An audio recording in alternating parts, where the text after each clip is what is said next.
between that and the,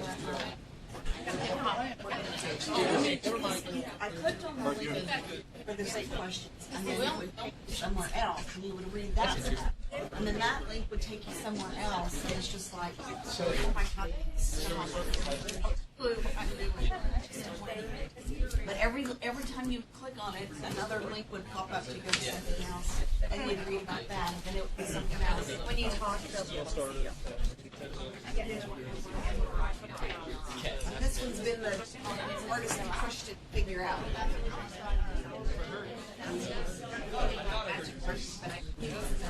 This might be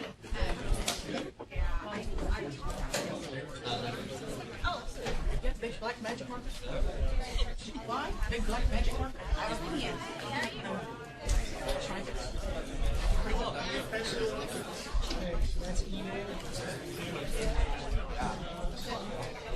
yeah. Well, it's got educated about Right. people that care About their life. where it's going.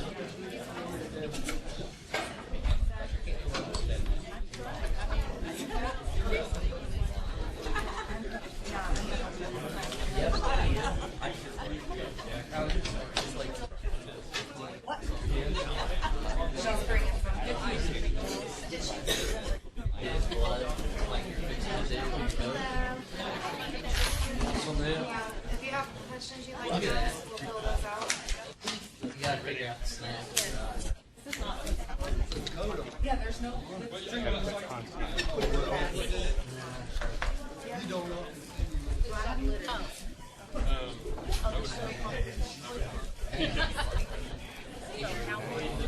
Black,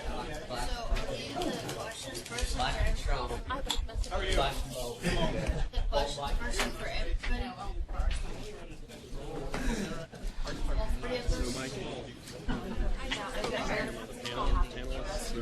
Rachel, I'm going to get Say something, just point at me. in the picture, but I'm just going to be timekeeper. Yeah.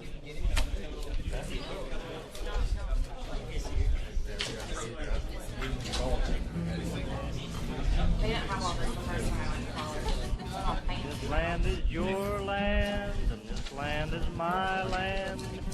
California, New York Island, the Redwood Forest, the Gulf Stream waters. Yeah. This land was made for you and me. I went a walking, ripping up highway. I saw above me, but in the skyway, saw below me that golden valley. This land was made for you and me.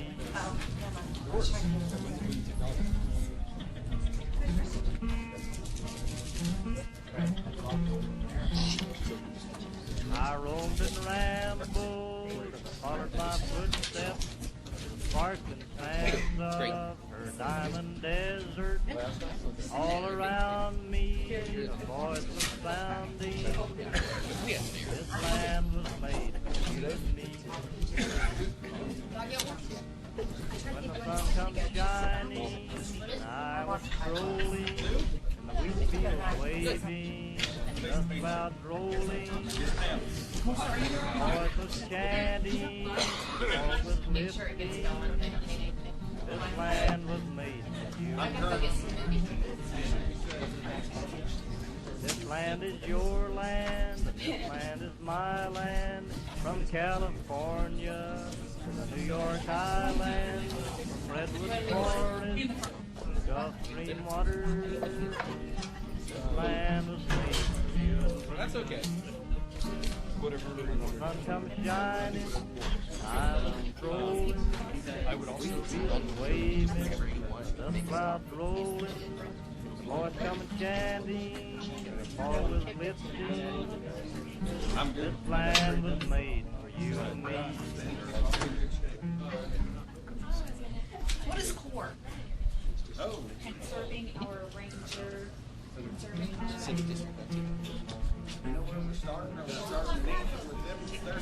This land is your land. not live yet, are you? Yeah, we are. Come here. This is front center, Land right? is your land, this land is my land. California, the New York Island, the Redwood Forest, the Gulf Stream waters. This land was made for you and me. As I went a walking that ribbon up highway, I saw above me in the skyway, saw below me that golden valley. This land was made. How are you? Did you work time earlier? You have a question? I didn't call him. Hi. I roamed and rambled, followed my footsteps, parked and stand up, diamond desert, all around me, voice was sounding, I'm really good from land was made. How are you? When the sun comes shining, and I was strolling, wheat fields waving, dust clouds rolling, boys was chanting, all was lifting. Good. I mean, that's. This land I was look at made. the internet. I can't find. I've spent probably a couple of hours trying to This find land is your I couldn't find land, this this here on land is my land, from California, question. New York Island, Redwood Forest, And like Gulf the Stream state waters. had a state.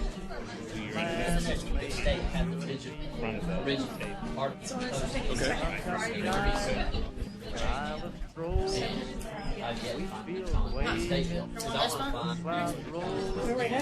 any boys video you coming want to chanting, buy. Next one. I just want to find land the was made. riding. Which the snake I'm going to get bit by. Right.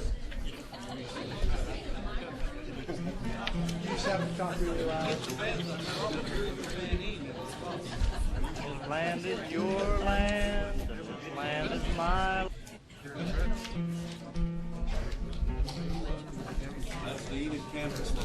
This land is your land, this land is my land. California, New York Island, the Redwood Forest, Gulf Stream waters. This land was made for you and me. I went a walking that ribbon up highway. I saw above me that endless skyway. Saw below me that golden valley. This land was made. Without technology, this thing would fall.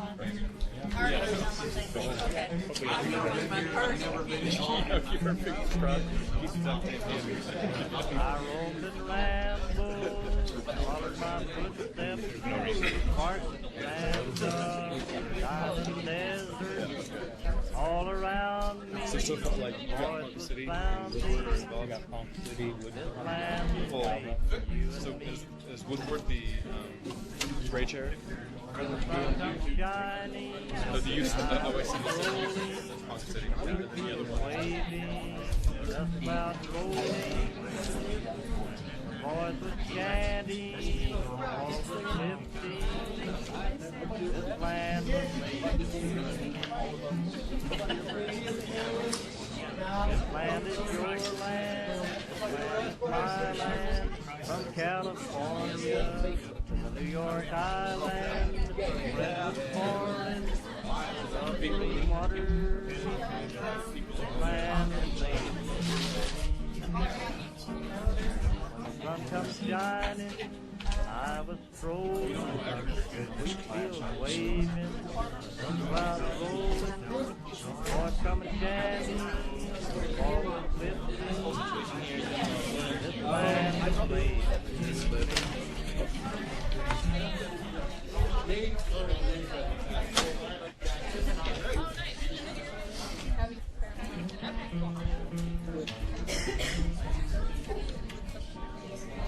This land is your land, this land is mine.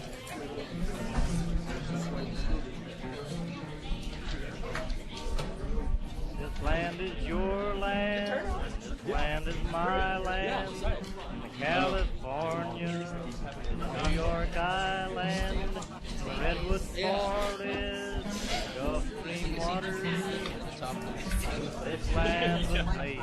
You and me. Oh, okay, well, that explains it. I went a walking and ripping up highway. I saw above me and in the skyway. Saw below me that golden valley. This land amazing. You and me.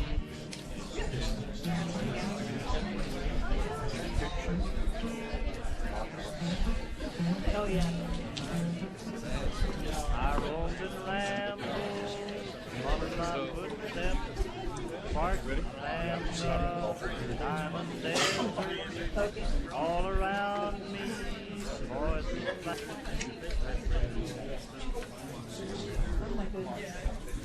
Good evening, everybody. I'm Dr. Stephen Wade Mackey. I'm a professor of education here at Northwestern State University. I'm also one of two faculty sponsors of the student organization CORE Concerning a Range of Environment. The other faculty sponsor is Dr. Aaron Place, professor of biology in Alva, and he is there on the Alva campus. So we're live tonight on 4 different campuses all over Northwest Oklahoma. Obviously, we're here in Enid. We've got the Alva group of people up there. Then we have also some people in Ponca City and Woodward. So we appreciate you guys for coming out, and then those that we'll be communicating with virtually. So CORE is a really dynamic student organization. We do basically 2 things for our community. Number 1, we're committed to community service. For example, we run the recycling program on campus, and that's a community or a student-ran recycling program. And it's also student-paid for. So we do small fundraisers every semester to pay for CAG, Keep Enid Green, to come up and pick up our recycling. So it's student-ran, student-organized. So we're really committed to community service. The second thing we do is once every semester we hold an educational forum on an environmental situation that concerns our place, Northwest Oklahoma. In the past, we've talked about recycling. We've brought in motivational speakers. Obviously, tonight we're focused on 777. So, how it worked out is this fall, or in August, when this semester started, we had our first CORE meeting, and we just started debating like what issue is important to us. And we talked about a variety of different options. And the students chose this issue, 777. So we've spent the last couple of months educating ourselves on it. Now, we have come public with an opinion on the state question, but that's not what is important tonight. What's important tonight is respectful public discourse, because CORE recognizes the relationship between respectful public discourse and having a thriving democracy. And we haven't seen that so much in the presidential campaign, but we're going to practice that here tonight. So here's how tonight's going to roll. After we introduce the panelists, each one will be given 3 minutes to speak their mind on the issue 777. Dr. Place and Alva and I will be timekeepers. When we say time, wrap it up, all right? Then we're going to have 15 minutes of open dialogue between the panelists. Just raise your hand if you have something to say, or somehow we'll democratically figure something out, how that's going to roll. Then we're going to have time for you, the audience, to ask them questions. There are little questionnaires, I think, floating about that look like this. You could write your question on that, and then wave it. And we have monitors at each of the 4 sites that will collect them and then give them to our president and our vice president. In Enid, our monitor is Jason Ogg. He's a board member. In Alva, we have Amanda Hamilton. In Ponca City, we have Whitney Eden. And then in Woodward, we have Libby Kadati. So after, then there's going to be about 30, 40 minutes of Q&A. And then at 8:15, we're going to stop the Q&A, and we're going to allow each of the panelists a couple minutes, 2 minutes, to give any final thoughts. So we want to end this promptly. We respect your time. We will end this promptly at 8:30. Okay? I do have to say a special shout goes out to Sydney Bowers. She is our media correspondent. She's the one that's flashed this all over Facebook and made the flyers, and so thank you, Sydney. I also want to now introduce our president and our vice president. Our president, who is in Alva, is Shaquille Williams. He is originally from Florida, and he's a criminal justice major. And he will be introducing each of the panelists in Alva. And then here in Enid, we have Rachel Cooper.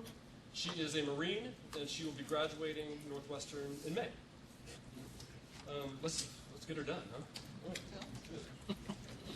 huh? Well, all right, ladies and gentlemen, our two panelists here, we have Sue Selman.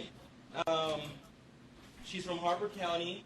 She is a conservationist, an avid conservationist. She helps raise cattle on our family ranch, and has a business, hunting and ecotourism business. And our gentleman here is Tim Ohm, a Northwestern graduate. Farmer co-op, and he's a president of Woods County Cattlemen Association, and he helps run the Ohm and Beeston Cattle Company. I'm sorry. You're all right. Doing good. All right, and now I'll turn it over to Rachel. Hi. First, I would like to send a special shout out to Senator Patrick Anderson, the first senator for District 19, and Rhonda Harlow and Whitney Hall, who are both running for the Senate seat this year for Spot 19. It's very appreciated that you guys have came, showed your commitment to our community. Senator Paul Mackey, we appreciate you being here tonight. He has dedicated his life to serving the communities of Oklahoma.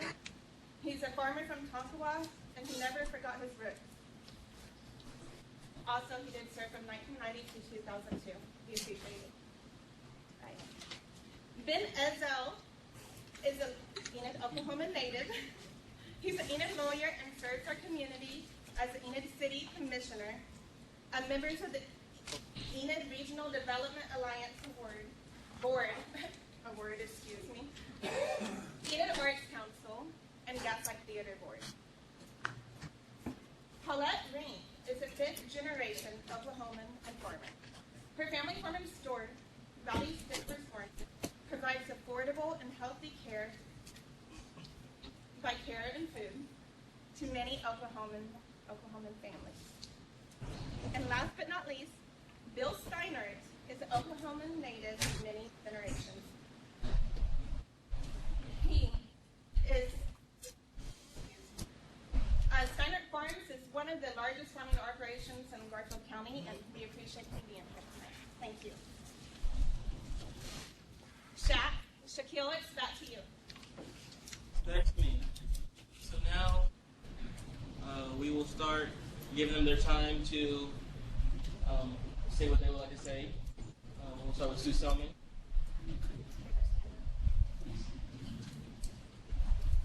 Can everybody hear me? It's Sue Selman. I live on a ranch in Harper County. And I just want to, and I am a vote no, but I want you to understand, I love Oklahoma. I love ranching and farming, community, and livestock. And I know we are being attacked by outside forces like Humane Society and Sierra Club, trying to pass ridiculous laws. I'm aware of that. But I also am very aware that we are under attack only in a more subtle way by corporations and corporate farming. And that is my big concern with this law. And I just want to discuss the issues that some of them that Farm Bureau brought up in their points. I want to discuss that this is an amendment, which is a really big deal. I want to talk about the compelling state interest, which is another really big issue. And I'd like to talk a little bit about Farm Bureau and what they're doing in Nebraska. And I just would like to say my stand is I want to be protected. Give me something better than 777. Let's go back to the drawing board and start over. I think this is very poorly written. Thank you. Tim Ohm. We've got 2 more minutes. Every one of them. Okay. I know of no pursuit in which more real and important services can be rendered to its country than by improving agriculture. Agriculture is the basis of Oklahoma. Oklahoma ranks number 2 in beef cows. Oklahoma ranks number 4 in all cows. Oklahoma ranks number 3 in calves produced, number 9 in hogs, number 13 in broilers. Ranks number 1 in rye, ranks number 2 in canola, ranks number 3 in wheat. It ranks 6 in pecans and grain sorghum. It ranks 9 in peanuts, sunflowers, and cotton. Oklahoma is an agriculture state. Oklahoma needs State Question 777. The compelling interest statement is a great statement. The compelling interest will prevent unreasonable regulations, because if it does not prevent them, it does not prevent any future legislation. It means that they can create legislation to ensure the health, the safety, and the security of Oklahoma citizens. That is what compelling interest does. It allows the government to create laws that protect Oklahoma families. Compelling interest can be turned into a wild array of imagination by anybody that's in here, Ponca City or Enid. Okay? Compelling interest can be broke down very easy. It's to protect the citizens of Oklahoma. In the 1800s, Hannah Rose Eden came to east of Freedom, and she settled in Fair Valley. My family, along with my wife Kaylee and my 3 kids, are the 5th generation on that ranch. My kids need to be the 6th, and my grandkids need to be the 7th. State Question 777 allows us to be protected. HSUS, PETA, the Sierra Club have dumped millions of dollars into a no vote. The Oklahoma Pork Council, the Oklahoma Co-op Council, the Oklahoma Cotton Ginners, the Oklahoma Cattlemen's, Oklahoma Farm Bureau, American Farmers and Ranchers have dumped money into the yes vote. Oklahoma, for the yes, Washington, D.C., New York City for the no, as near as I can tell. There has been no money taken from out-of-state groups for a yes vote. If this was going to benefit huge corporations... You're out of time. Just wrap it up. If this was going to benefit huge corporations, why are they not spending millions of their dollars to promote a yes vote when no money has been taken from outside of this state? Thank you. Check. All right, thank you both of you guys. Now, Rachel, as you go.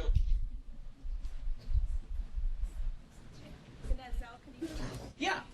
Hi, my name is Ben Ezel. Thank you for letting me be here tonight. I love hearing the sound of my own voice, and this is a lot of fun. I am an attorney, and so we're going to talk about a lot of interesting, nuanced, meaty arguments tonight. We're going to talk about animal welfare and corporate farming and the merits of state or federal or municipal regulation and the balance between all that. And that's all interesting and worth discussing, but none of it matters. Because I'm going to tell you, you should vote no, and here's why. Regardless of how you feel about animal welfare or corporate farming or this foundational idea of ag in Oklahoma, what we also care about in Oklahoma is playing by the rules and playing fair. And here's what 777 would do. Above and beyond everything else, it would elevate one industry in this state above the others. And, you know, ag's important in Oklahoma, but so is the oil and gas industry. And so is healthcare, and so is education, and a broad range of other things that we care about here. But what 777 does, because of this compelling state interest language that's been discussed in ALVA, is it takes one industry and gives it a big shield against regulation from either Oklahoma or municipalities. And that's just fundamentally a problem. A compelling state interest isn't what he said. It's a legal term of art. It's something the courts use when they consider a law and consider whether it meets a threshold or not. A compelling state interest triggers the highest level of scrutiny for a court. So if I think a law is unconstitutional or shouldn't have been passed, or the legislature did not name the proper justification, I go to the court. and I asked the court to consider it. What this would do is elevate ag to the level of freedom of speech and freedom of religion, and things I think we can all agree aren't an industry, but are surely more foundational, just more fundamental. When I think about Enid and our future, and this is my hometown and I love it, I don't think we are tied to ag. I don't think we need to elevate ag. I think ag should be an important part of a diverse mix. We have done better during the most recent economic downturn in Enid than the last one in the 80s, the last big one, because we're more diverse. We're not just an oil and gas industry town. We're a healthcare town. We are a manufacturing town. Huge manufacturing growth on the east side of town. And we're an ag town. And it's important to allow that mix and not elevate one over the other. It's just not fair. And then one more point before my time is up. We're also inviting the federal government to come in here and assert their regulatory arm. Because when a state elects not to regulate a given area or industry, you are inviting the federal government to step in and do so. That's the way our system works. And there's nothing wrong with it. But we would then be making a choice. We've been making the choice that in Oklahoma, we don't want to regulate ourselves. Enid doesn't get to regulate our own area with ag law. We're going to give it all up to the federal government. I don't think that's right. I think let's keep it here. Thank you. I don't think he's ever been hungry. Do we get a chance to talk? Yeah. I am Paulette Rank. I'm not used to speaking, so I brought a few cards. Sorry about that. Since they hit the highlights of knowing who I am, I'd like to talk to you about 777, what it is, what's it good for, and what do we need it for. What is it? State Question 777 is a constitutional amendment giving the agricultural industry the same right as right up there with freedom of speech, religion, and the right to bear arms, and remember to breathe. No other industry has ever been given this privilege of protection, not one, ever. Right? Okay, let's, right up there with taking your rights away as a resident to be able to regulate the industry if and when needed. Did you understand that? Your rights will be taken away. So if anything ever happens again in this industry, there's nothing you can do about it. Okay? All right, so here's my little spiel. With the never-ending evolution of big technologies, it's inevitable that these threats to our soil, air, and water pertaining to the agricultural industry, whether it be the fault of a neighboring agricultural operation, a local agricultural-related business, a multinational corporation, GMO crops, any cloned food production, any and all confined animal feeding operations will fall to the hands of a compelling state interest. And Ben and all these other lawyers in here will tell you that's pretty damn hard to do, okay, to prove. All right? Okay, what's it good for? My opinion, absolutely nothing. We already have the right to farm, and nobody's trying to take that away from us. Okay? All right, state question 777. This is what you're doing. You're telling future generations they're not capable of a good decision and setting in stone previous laws that could potentially be bad laws and tying the hands of our legislature and denying them the capability of implementing future laws pertaining to the threats of our well-being. Why do we need it? We don't. The opposition states, right up here, outside interests. I call him the boogeyman, okay? Who is the boogeyman? Well, you all know him as the Humane Society of the United States, otherwise known as HSUS. What do they want with us? Absolutely nothing. They don't want nothing with Oklahoma. There is not one Oklahoma law that's been put into statute pertaining to HSUS, not one, in the agricultural industry. Okay? Now, here's my little spiel here. Again. The real boogeyman here is Big Ag, multinational corporations. According to the USDA report, these big ags own over 370,000 acres right here in our great state. And these foreign national corporations want to control your food chain. Again, with the evolution of these new technologies, are we willing to give this right to these companies for our air, soil, and our health? And remember, here, here's a good one for you. This isn't about the food industry. It's about the commodities that drive the food chain. All right?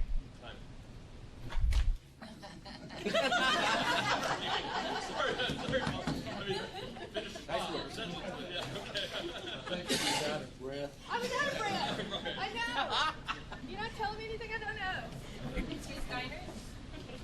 Hi, I'm not Mr. Steiner. I'm just Bill. Always have been. Always will be. My claim to fame is my gray hair.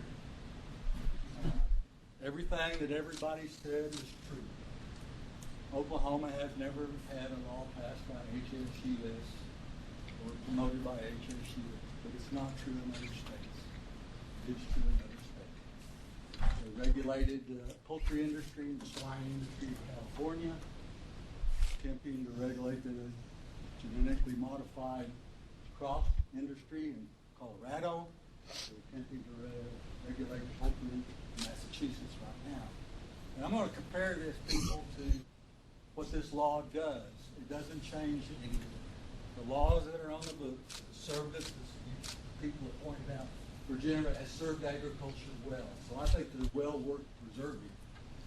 And why do we want to elevate farming and ranching to the level of a compelling interest?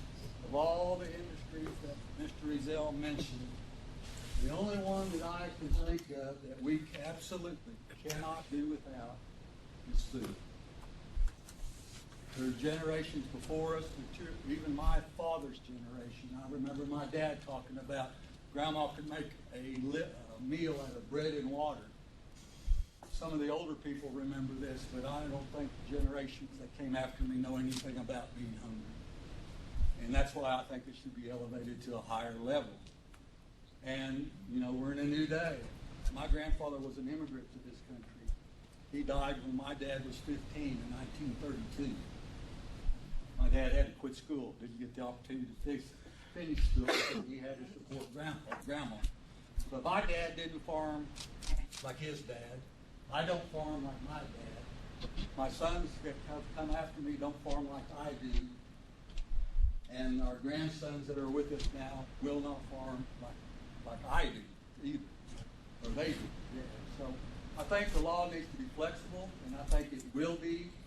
Like I said, we've never asked for anything like this before because we never felt like we needed it. But with what we see in today's time, I'm somewhat chagrined that Enid, Oklahoma, and the farmers that live all around here can't get together on this and agree that it's not a shouting match, it's not the boogeyman from either side going to get us. We'll survive no matter what happens, but we have to be reasonable. And the reason is that we have to be reasonable about this because the threat is, it's just like if you go out on a morning and you watch the weather the night before and there's a cold front in Nebraska and you just go out with your sweater, you know, you're not very smart to start with, but you need that extra layer of protection. Your overcoat, if you will. And if you choose to ignore that the boogeyman's coming, you're going to be cold.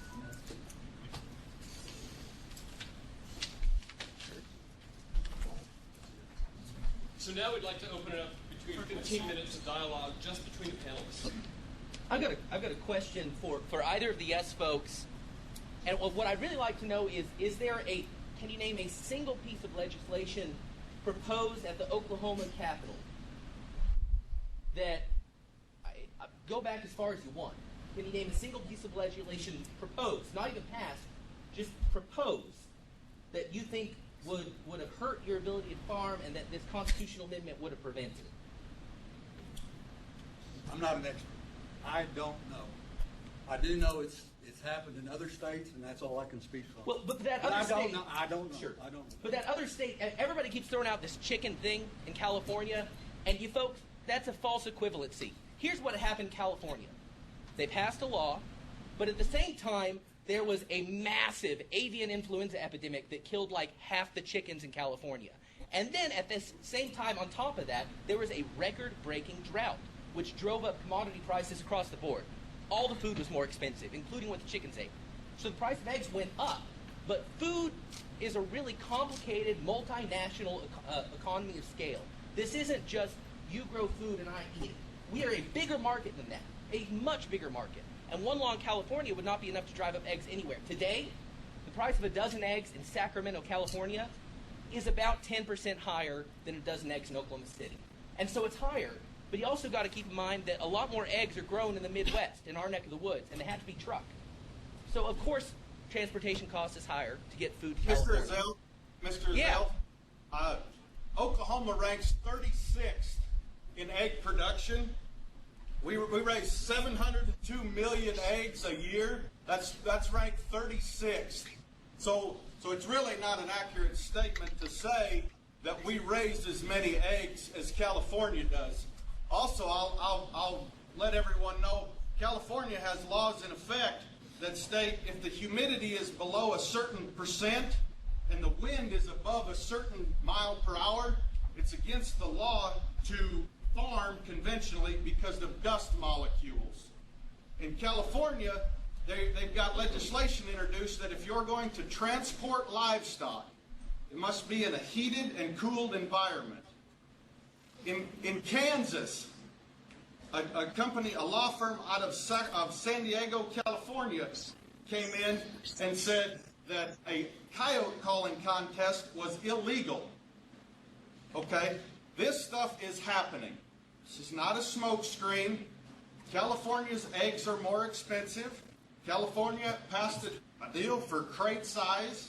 I want to make sure that everybody knows that Oklahoma does not produce as many chickens, as many eggs as California does. We do rank 13th in broiler production. That is an accurate statement.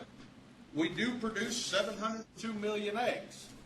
Okay, these are statistics that were found on viable websites. Okay, North Dakota passed the bill in 2012. Missouri passed the bill August 5th of 2014. The HSUS stepped into Missouri and they said, we don't believe that. We want a recount. So they went through and they recounted.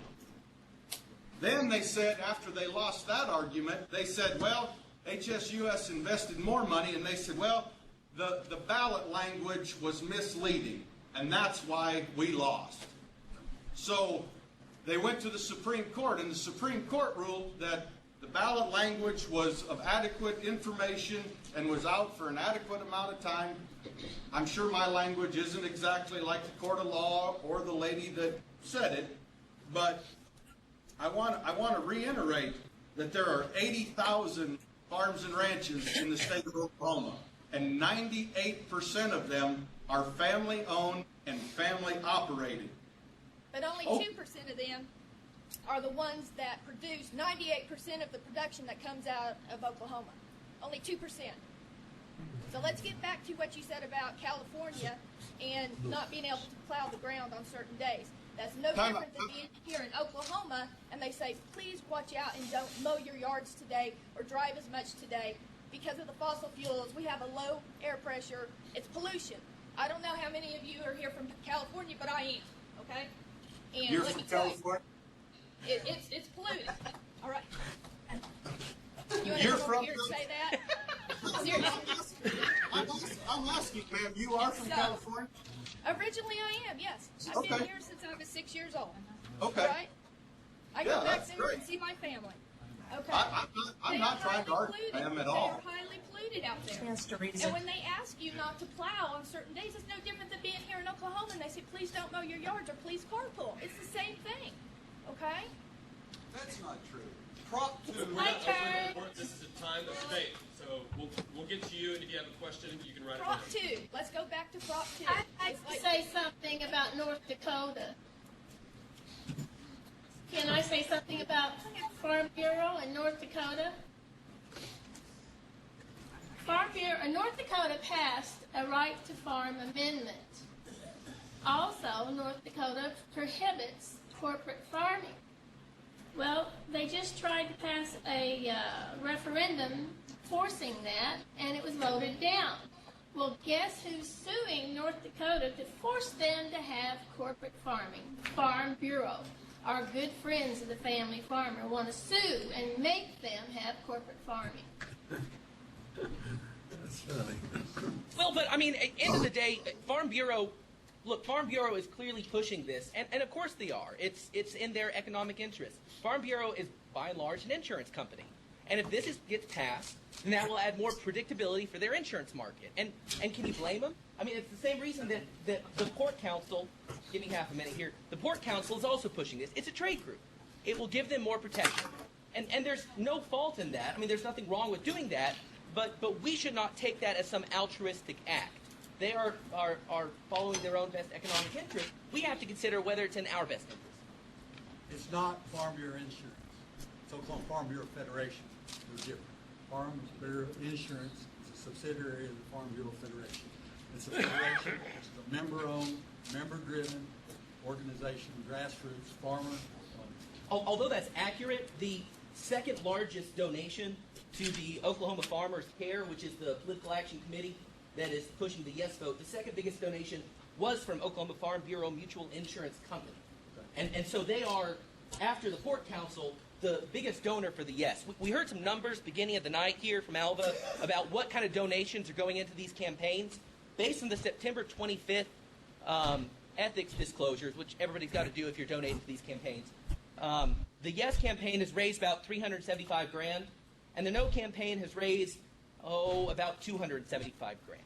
So we're not talking millions of dollars. The yes campaign was donated by Port Council, Farm Bureau, Farm Mutual Insurance, Farm Credit, a couple other smaller. The Oklahoma folks, the no vote was donated in part. The smallest donation came from the Humane Society, but the largest part of it came from a group that's basically tied with the Oklahoma Municipal League. It's the Federation of Municipalities in the state. It's that. This is not the bookie bin pushing this in Oklahoma. These are Oklahoma folks. I mean, one of the most active people I've seen is Louisa McCune, who's one of Enid's own. I mean, Kirkpatrick Foundation, who's been instrumental in all this. Kirkpatrick Foundation is an Oklahoma-based banking and oil and gas industry group. I mean, they're not outside groups. This is an Oklahoma issue, and as it should be, we're Oklahomans talking about it. I'd like to address this number that Paulette threw at about 370,000 acres of foreign-owned agricultural land. That's out of a total of 38 million, 1% or so. And according to the USDA FSA report on December the 31st, 2014, the largest owner was Italy with 201,000 acres, Germany with 14,000, the UK with 12,000 acres, and the statement after that was the largest single entity was the wind and solar generating people from Italy that own foreign owners of farmland. Yeah, so but corporations do not own Oklahoma farmland. Right, but the problem isn't the ownership of the farmland. That's not what we really should be concerned about, because a lot of these operations are owned by family farmers. The problem is that the people who own these farms contract with these big international companies, and it's the contract farming that's the issue. So if I am Seaboard or Tyson or a lot of these big outfits, I don't have to own the farm. I can contract with you to bring you animals and you run them on your land. So I don't own the land, but I set the terms. I say how you have to do it. I say what conditions you have to raise them in. I say how quick the turnaround is. And boy, you're going to have to go borrow a ton of money to meet my conditions. So it's not the ownership that I think the biggest problem is. It's the huge multinationals Have you that ever are doing the visited contract any of farming. those? We visited an egg farm. I was part of the OALP last class, matter of fact. Older than anybody in there by 20 years. Anyway, we visited an egg farm, and this 40-acre farm was owned by a company that grew up in Tulsa. They wanted to be out in the land, and that was their only opportunity to farm. And even though Tyson dictated the terms, the place was immaculate, and they were really glad to be able to do that because it allowed that he was a garbage truck driver and she was something else, and they got to do kind of like Paulette does, try to make a living off of 40 acres. Pretty tough. That's all you guys get for it. But tough to do. But so it's not all a bad thing, is what you're saying. Oh no, I don't think it's a bad thing at all. Seaboard is Kansas family, and the Seaboard name actually came from they were in shipping containers. They foresaw the shipping container business long before anybody else. It's a vertically integrated company. They go out and contract hitch feed yards. It's probably one of their largest growers, and so it helps. I mean, what they're doing is helping everybody. And they're not taking over the world. They're not haven't forced any farmers out of business. And so when you say corporate farms, even though that raises up, that's a bad word in a lot of people's minds, it's really not. Well, my gripe with corporate farming is not. I mean, they're doing an economic thing. They're raising whatever they're raising, and more power to them. My problem is that because it is so many of these large corporations, and it's really not that many, it's a handful of these large corporations,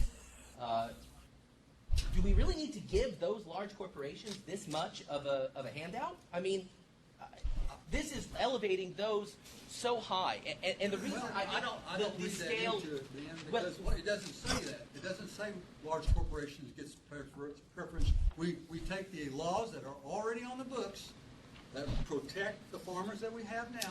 If there was such a chance that this not passing was going to hinder whatever they were going to do, they would have done it a long time ago. If there's that much money involved in corporate takeover of agriculture, I mean, those people are in business to make money. Yeah. If they saw that kind of opportunity, we'd all be done already. And it hasn't happened. It hasn't happened in Missouri. It hasn't happened in North Dakota where this law is in effect. And Did you know that Farm Bureau and I can't remember the other organization right now is suing North Dakota?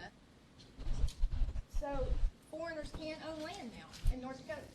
They're to overturn that because they have foreign operations can't own land in North Dakota, right? So because Right to Farm passed, now they're going and suing.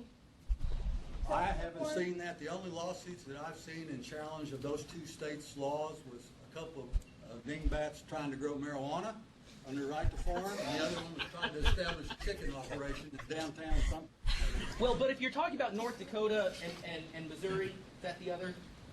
We can't compare to No, those. we can't. Because they don't have this language compelling state interest. Yeah. No. And folks, I they can't. don't. Well, hold on, Bill. Okay. I can't impress upon you how difficult that standard is in the legal world. This isn't something that you folks are, that most people are ever going to have to run into. I don't have to run into it in my practice. I mean, this is not the kind of law I do. But the constitutional scholars that do run into it, it is a high bar. You don't find a higher bar under the law. And we have farming rights in Oklahoma now. We have the ability to farm. We have a really successful farming operation. And nobody can name a single regulation or legislation from Oklahoma that has even been threatened that this would prevent. So why on earth are we giving out a premeditated handout because of some fear of a law that nobody's even proposed yet? The purpose of this statute. Future. Right. Why No, are we doing we're not changing any laws. We're just elevating to a higher status, like Ben said. Those other two states don't have compelling interest. I will grant you that. They have, period. The purpose of the There will statute. not be any laws passed, period. That's not a higher level than compelling interest? No, under the law, it simply isn't. The purpose of the statute. If they say you cannot pass a law, period. I'm with you in that just on a formal it doesn't make sense, but I'm that's sorry. the way the law You're never works. with me. I'm sorry. But that's the way the Supreme Court says the law works, folks. That compelling state interest does absolutely mean something different. That's And 15 minutes. I'd like to wrap up your thoughts in the next minute or so, and then open it up to questions from. he's been trying for like 5 minutes. Yeah. We're sorry, guys. The purpose of the statute with the compelling state interest is to make it harder for groups to harm agriculture. The state law will not override federal law. Anything can be a compelling state interest if it harms people, if it harms our safety, if it harms our freedom, if it harms our families. Anything could be a compelling state interest. Your car.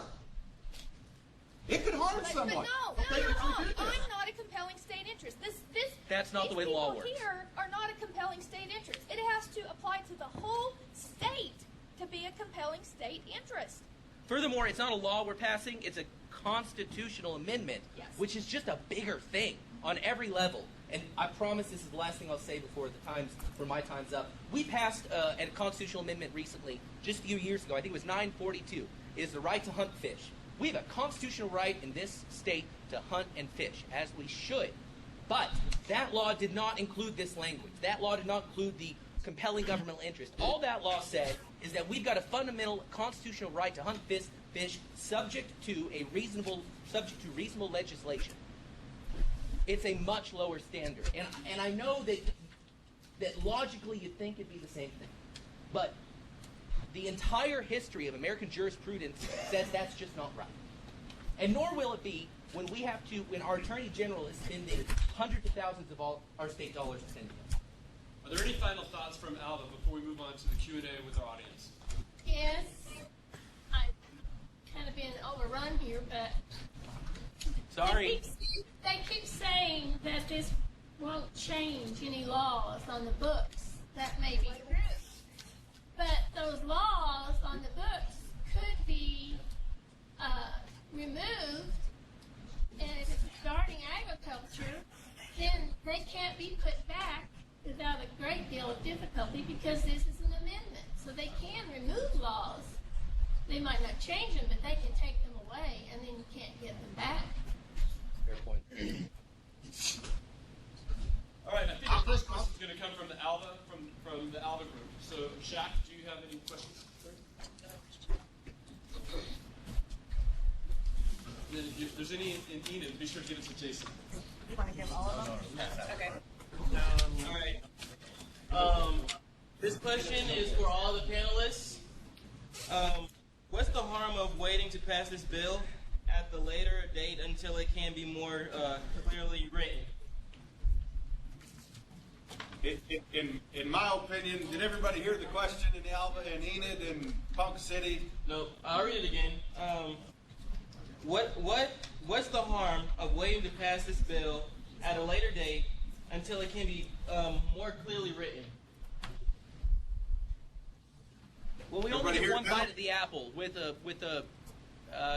it goes to the electorate like this, you get one bite, and if this fails, another item could be brought back at a future date. It could be brought back in about a dozen different ways. You know, it could just be a law that's passed at a constitutional amendment, or there could be a new initiative petition, or this legislature could send it for a vote. But we can't kick this down the road. We say yes or no now, and then somebody else can come back with something different later at any point. And it's kind of a moot. It is what it is right now. And so, Doc, what question whether we do it now or later is probably shouldn't even be on the table. But the reason it was done now is that as a state, we are becoming more and more urbanized. We're getting farther away from people that really understand farms really like. And I don't know if you know, but I left my business cards out there. If somebody wants to come out and visit a real farm, come to Paulette's or come to mine. You're welcome anytime if you really don't know what a farm is like. I have no problem showing. But, we pass feel-good legislation sometimes because it sounds reasonable. And what you guys say sounds reasonable, okay? I'll give you what you say sounds reasonable, but that's your opinion. Well, and I think it's feel-good legislation that you're one. Actually not. Because you're trying That's to... what's happened in other states. We're trying to beat the cold front, as I said a while ago. We're trying to, put the coat on before the cold front gets here. But, okay, let me ask you this. Would we ever give the oil and gas industry? Would we ever? Probably they've got more benefit than anybody in this state because we're an oil and gas state. If you don't think they don't have preferential treatment, then you need to get a little educated. But anyway, you're telling me I can't eat oil and gas. You can't eat oil and gas. You can't eat but you the don't number feed two people. industry. You feed corporations. I feed commodities. I feed most of the people. Me and fellow farmers of Oklahoma feed most of the people. Do most of the humanitarian aid in the world because we have to produce an excess of food. That's called up out there at Medford. Called up there in Enid. I feel like I feel there forever. Guarantee. I've seen that before. Just talk louder. I feel like if we don't pass this law and we let it fail and it goes to the back burner, all we're doing is allowing somebody to come in here and start. It's going to start with some little old piddly deal, and they're going to get that passed, and pretty soon they're just going to chip away at Oklahoma agriculture. Now you're saying, just to refresh your memory, we were allowing each panelist just 1 minute to respond to the question. So we want to have some Q&A. We want to answer as many questions as we can. So about 5 minutes is up on this question. Let's move to the next. And that question is now coming from Enid.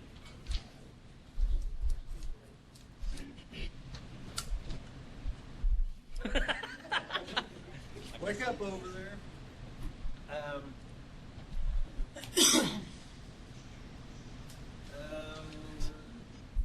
No pressure.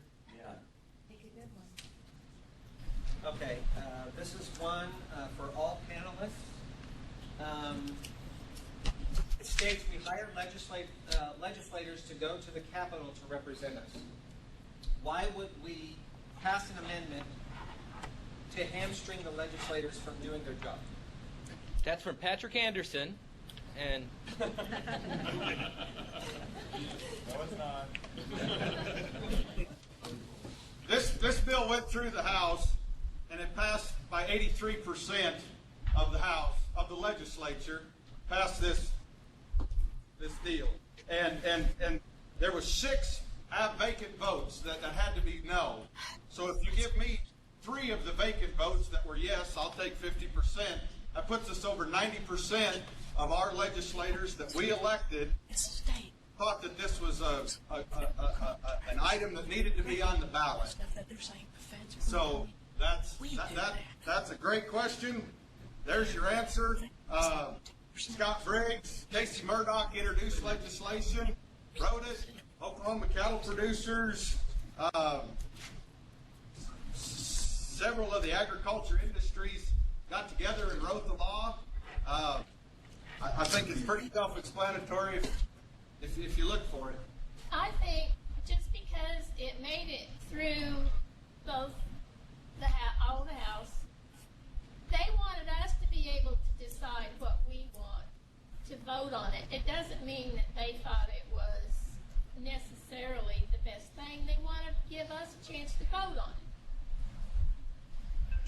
it. I think they just passed the buck. I think our legislators were on this. They just made a mistake, and I think they were just lazy. This is their job. Depend on them in the future to pass good legislation. Oh, as much as it pains me, yeah. Yeah, that's what their job is. That's the way our system's set up. Like it or not, and there's a lot I don't like about it down there. Like it or not, that's the way our system's set up. And I looked at it, they passed it. I had 90 to 6 in the House and 39 to 6 in the Senate. I mean, either way, it was an overwhelming majority. And if they would have had a real problem with it, I would have thought they would have debated a little longer than what they did on it. It was time to go to dinner. Yeah. So we move on to the next question. We'd like to open up the questions to Ponca City or Woodward. Libby or Whitney, are there questions coming from either one of you? Yes, President. Oh, go ahead, Ponca. Go ahead, Libby. Okay. Whitney, why don't you go first, and then we'll get a hold of Libby. Okay. The question is, you say that there's not corporate interest, but is it not true that China now controls the hog farm in northwestern Oklahoma? I didn't hear that. Who? Whitney, can you repeat that again, please? Yes. The question is, you say there are not corporate interest, but is it not true that China now controls the hog farm in northwestern Oklahoma? I don't know. Smithfield in Oklahoma, Matt? I don't know if Smithfield's even in Oklahoma. Yes, they bought it. They are in we have a pork acre.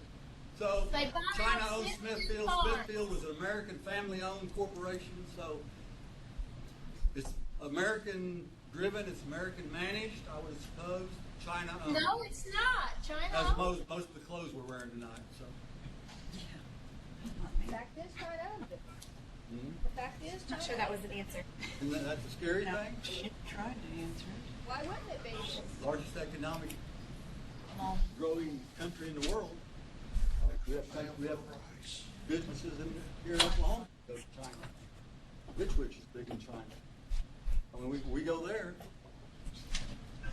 It's a global food market. It's a global I mean, economy. at the end of the day, it's a global food market. So why are we giving those global actors a leg up in Oklahoma that they don't have anywhere We else? didn't give it to us. They bought it. There's other companies that had the opportunity to No, buy I it. mean, why would we pass 777 and give those international companies a leg Because up here? it doesn't They don't give get them- anywhere else. it doesn't give them that extra. Okay. At the end of the day, it's still illegal for foreigners to own property in the state of Oklahoma. That's a state law. That's a federal. That's not true. Yes, it There's is. an exemption Yes, for it is. Yes, it is. there's an exemption in Oklahoma for poultry and hog operations. And they can only own in that flat Isn't that- support operation. They can't be a Yeah. farming entity. But foreign companies can own. There's an exemption to that statute just for poultry and hog farms. Swine. I think there's another one. There may be. Those are the It's two I'm aware of. poultry, it's poultry, dairy, hogs, and forestry. Forestry, yeah, that was it. Thank you. Libby, Look at can us we have all your get question, along. please? Oh, let's go ahead. Okay, Libby? Yes. Okay. The question from Woodward is to any panelist, and where can a person find the original writing for this question so that they can find an unbiased source? On a There's sample a ballot book. Yeah, a sample ballot that any of your local extension office will have. Your county election board. There's a ballot book put out by which group? A nonpartisan group. Funded by many organizations. Yeah, funded by many organizations. Oklahoma Voters Guide. Oklahoma Voters Guide. Excuse me. The Oklahoma Voters Guide will have more information than anywhere else. Oklahoma Extension Service. Yeah, Oklahoma State. 64, unbiased. Really? Really? I even know I'm the kidding. guy. I'm kidding. I know the guy I'm kidding. here too that wrote it. I can't help it. The first one wasn't quite as unbiased, but this one is. All right. Okay, another question from Alva. All right. The major fear behind 777 seems to be that some out-of-state special interest groups will come in and change Oklahoma laws to harm agriculture. Please explain to me how anyone from out of state can pass this law. We're talking about state laws. Why do you think that Oklahomans would not be able to make responsible laws on their own state? For their own state. That's for all the panelists. I think the question was, why do we need this? Can't we trust Oklahoma legislators to legislate for Oklahoma interests? Why are we so worried about foreign companies coming in and screwing up the laws if we can trust our legislatures? And I just agree with the question. Well, Cede my time. from an ag standpoint, up to now, our legislature has been very, very friendly to agriculture. Cannot be argued. And still are very, very friendly to agriculture. But as we're becoming an increasingly urbanized state, the friendliness to agriculture goes away, especially since we're getting generations and generations of people that don't really understand where their food comes from, that haven't been on a farm. My daughter has in-laws that still think that I go out every morning in my overalls with a straw hat and a piece of straw sticking out and feed the chickens and slop the hogs. And that's definitely, that's not the way agriculture is. They have an iconic view of agriculture. And when they see big tractors and big sprayers and big combines, they think we're destroying the world, but we're just being efficient. I don't remember the exact figures. In 1970, the average American farmer fed something like 70 people, 35 people. And 50 years later now, the American farmer feeds about 170 people. We're becoming increasingly efficient. What we do, as Paulette pointed out, we can produce piles of grain that nobody wants. But that's a good thing, people. I remember that happened in the 60s. And you know what? It went away. And demand, we're increasingly more populated in this country and the world. We're going to need that. It's not a bad thing. Nobody thinks it's a bad thing, but isn't it also true that it's not Oklahoma feeding Oklahoma? It's Oklahoma is one small piece of an international food market. Feeding the world. And so aren't we just fundamentally changing the laws to benefit the producers in Oklahoma without getting any equal benefit for the consumers? We're not changing any laws. Not changing any laws. But, okay, folks, that's just not accurate. We are amending the Constitution. How can that be anything except changing a law? That's an added level of protection. That's not changing any laws. It makes it harder for people to change. It doesn't make it impossible. That just seems disingenuous. All right, we would like to now turn it over to Enid. I don't think that. All right, thank you, Shaquille. We have a question here. It's for all panelists. Compelling state interest has a very low pass rate for new legislation. and that is generally only to support a constitutional right that has been infringed. In this case, compelling state interest would be applied to a law going against a constitutional right. Part of compelling state interest requires legislation to be sufficiently narrow, but we also have laws preventing targeting of several groups. Do you believe it is possible to pass a law that complies with compelling state interest and avoids targeting? Alternately, please explain the three parts of compelling state interest. I think we just... I'm sorry.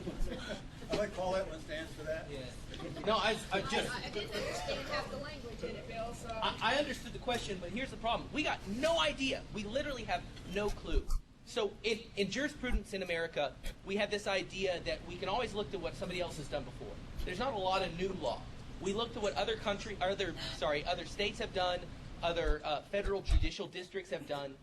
But what we're doing here is making brand new law. We can't look to North Dakota. We can't look to Missouri. Well, I know you're shaking your head, but I'm just telling you, the Attorney General, Scott Pruitt, or whoever it is next go around, will not be able to look at these other states because it's fundamentally new law under the Constitution. You just said on one hand that if you're a lawyer, you can look to other states for guidance, and then you said on this hand we can't look for other states for guidance. I apologize if it wasn't clear. Let me try one more time. Okay. What I'm saying is, as an attorney, that's what we all try to do. That's how we figure out new law. But this law is different than everything else. There is this constitutional amendment. You're right. This constitutional amendment would create law that's different than everywhere else. We have no ability to look at other jurisprudence to rely on other decisions that have been made elsewhere because it is brand new. And so the problem with, and the answer to the actual question, is that the problem with making new law is it is messy and it's very expensive. And so nobody knows what compelling state interest as interpreted to an agricultural regulation would be. Nobody's got any idea. So we're going to be, if this passes, for the next 5 or 10 or 15 years, kind of in the dark. And I don't think that's a good place for us to be. So you're afraid of the unknown. So are you? I'm not afraid of the unknown so much as... You're trying to do this because you're afraid. We've seen what happens in other states. But Bill, this isn't the same as other states. It just isn't. We're a bunch of gun-tote nokies. Do you really think HSUS has a chance coming in here and taking over? No. Yes. Then why are we passing this? They don't care a dang about it. All they care about is raising Then why are money. you passing this? Why are you so much for this when you think HSUS... I don't know how you know how much I'm for it. I just been trying to defend what the language said. And there's no language that says how hard it is to change the law. There's no language here that says we have a fear of the unknown. It says only thing we have the right to make use of agricultural technology, the right to make use of livestock procedures, and the right to make use of ranching practices. And raises it to a higher level so it's harder to change. For new technologies. Now you run spray rigs and stuff, and so let's say this passes tomorrow, and you decide to come up with a new technology. Not that easy, but Well, I let's just say appreciate that you do. 'Cause you're Well, don't give up. I appreciate you thinking so much of me. I can't do that much in a day. But you come up with that new technology, and it happens to hinder people just right around you. There are already laws against that if it hinders. There are, you're dealing, and I know this for a fact, you're dealing with federal. Because it says on the label of anything that you use, it is a violation of federal law to You use can this. do that until I have enough money to take you to the Supreme Court. That's not right. You can run that buggy up and down that road as long as you want. Until I can You take can have call the round up ODAF. millions of dollars. You can call ODAF and file a complaint. Everybody does it. It's not hard. You don't have to do it. You do it.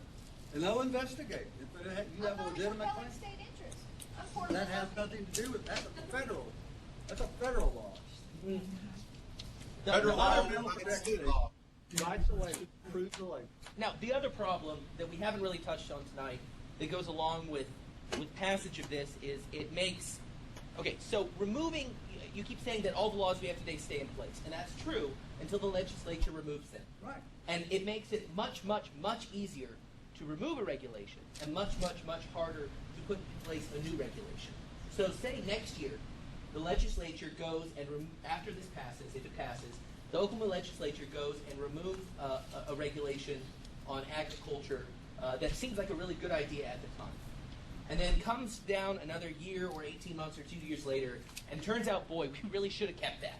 Turns out that by removing that, we've allowed somebody, some bad actor, to do something wrong. The legislature cannot just go back and put that same law in place, because it's not like a baseline that we can always return to. It's any new regulation, and that would be new Under regulation. the current system, how many times has that happened? So why do you need I don't know. I really don't.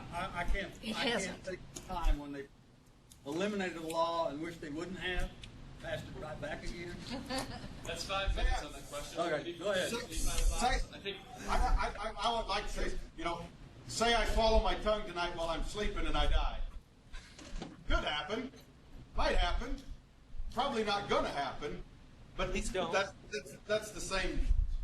That's the same thing as in a couple years we could take it off and then we need it. Nobody knows. Nobody knows. Okay. Do we have a question from Ponca City? Whitney. We do. Yes, we do. I'm so glad we're moving on. I think the Humane Society would be very upset with us for how badly we've beaten that dead horse right now. Can you please explain? The Humane Society hates dead horses. And they really don't like it when we meet them. Can you please explain the Barry Switzer ad with the puppy mills? What was the rest of it? That one. Oh, Tim. That was for Tim. Yeah, Tim. This law has nothing to do with puppy mills. I don't know how that got started. Puppy mills aren't livestock, never have been, never will be. It's not even a point. And this question was directed to Mr. Ohm. I think we need to stop. Unless you plan on eating your pet, and it's not livestock. That has been done. I don't know where Mr. Switzer got his information that the Chinese corporations will come in and pollute our air and pollute our water, and puppy mills and cockfighting will come back. There's laws against it, federally restricted. That's Tim Ohm's take on puppy mills and Barry Switzer's ad. I think Mr. Switzer probably got paid a large sum of money to do that. Mayor, he did not take a dime for that. $250,000. No, he did not. I will say that I have, and I apologize, I didn't bring it, and I don't remember it. I did read a legal explanation, and attorney did put forth an idea how the interpretation, a puppy is different when I have the puppy and when a breeder has a puppy. The law treats those as two different classes of puppy, regardless of how cute they are. And that there is an argument that it could prevent future regulation on puppy mills, but I'm not going to pretend to understand it well enough to explain it in any great detail, and I apologize. One thing that I just thought of, too, the legislature, if this bill passes, can pass new laws. The only thing that when it goes to compelling interest, if it's challenged. Is that right, Ben? Well, yeah, but you act as if laws aren't challenged all the time. And it takes one person who can afford a half-decent attorney to challenge it. Half the laws that get passed get challenged.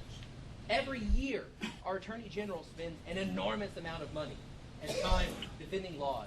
So just saying, well, what if it doesn't get challenged is not realistic. That's not the way our legal system works. But it's not that the legislature cannot pass laws. They can pass laws. Well, they pass laws that aren't constitutional all the time. Right. Right. But it's not that this is going to prohibit the legislature from passing laws. It's just that they're going to have, they knowing it's going to get challenged. Like you said, but we're Bill, going for that to be a good law.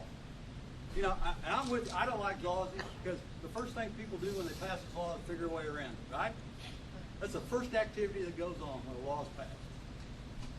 I think that you miss.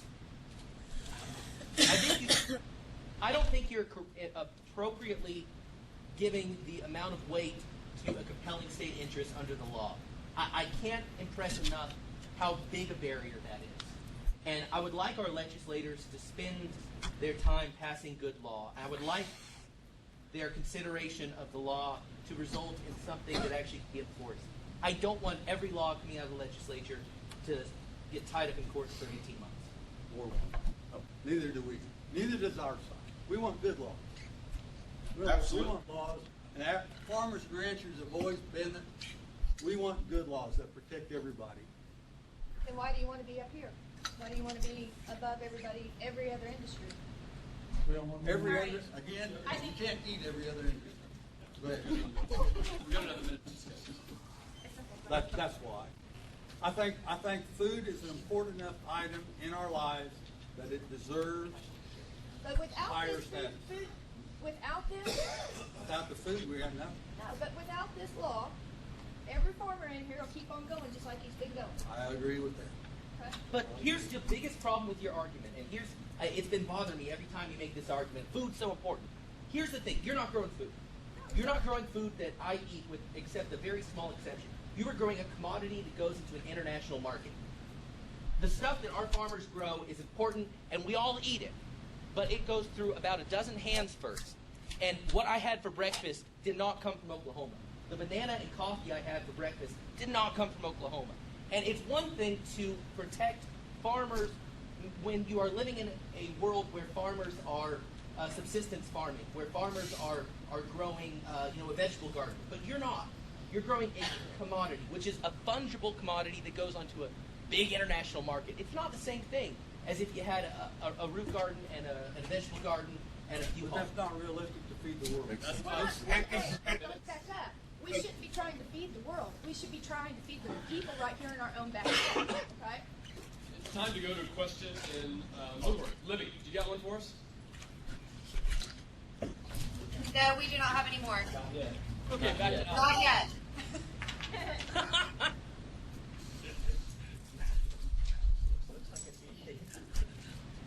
That'll be a question in Alma if there are any. All right, so we have a question. Let's make this simple. Which side of the issue, which side of the issue favors state rights?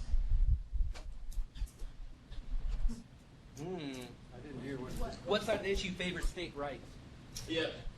All I of think the we laws are- that are all of the laws that are in effect currently will remain in effect.